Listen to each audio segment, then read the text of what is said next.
So we've increased the run. Let me show you. It looks better and bigger. So there you go, up to just before that other structure, and then I think this is big. Then we have the two trees. We have this big tree which we have this tree over here, and this other one, and this one. So we have two shades right now. The place looks large because, let me just put my tripod down to show you.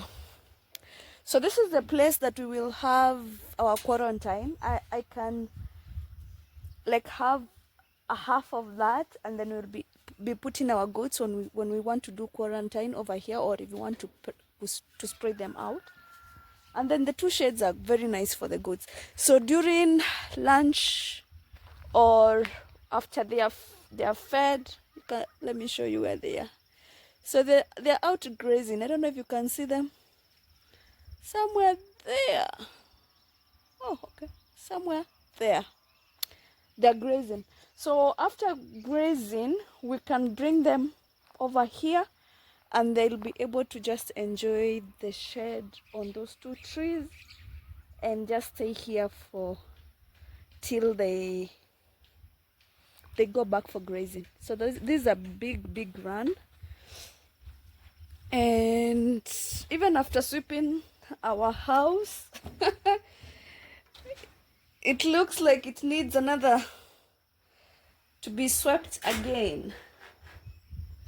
So this can be like a weekly routine. So the person who is here needs to like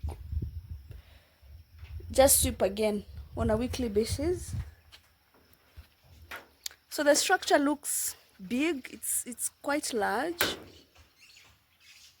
It's quite large. It can fit 100 goats at a go. And right now we are stocking to sell them in December, because December will make more sense, hopefully, because of the holidays. But this is how we've done it. Let me just show you the staircase. Oh god, yeah, so far so good, no complaints. But that's how it is. And then here it's just a play area. Over there we are going to put some feeding traps. So over there we will put some feeding traps, and then I'm going also to bring water from the farm. Apparently my borehole is inside the farm, like not here. So I'm going to bring in the taps, and then we'll have like a tap coming over here, and then we'll have the feeding traps. I'll put one feeding trap there, and then we'll have under each corner we'll have a place where they can feed, and even on this other corner, yeah, we'll have a place where they can feed before they go out to graze, or just after grazing. And this is the manure that we removed last week. It's already drying, so when you see the whitish, it means that it's drying and it's good for the farm.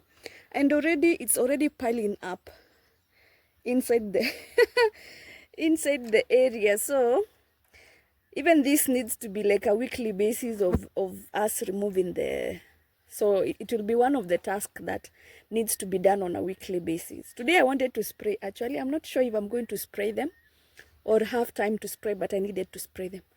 And this is the manure that we need to take to the farm. Okay, thank you guys for joining me.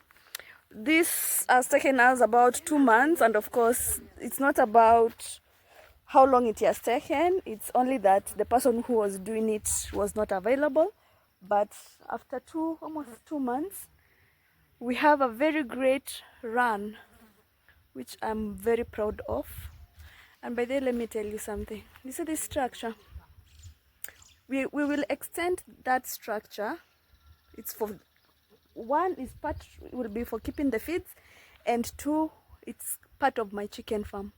So after the bee house, we will start on the chicken house, and then we will have a big project running. Thank you so much for joining me today. If this is your first time, please like and subscribe. Thank you, and until next video, bye.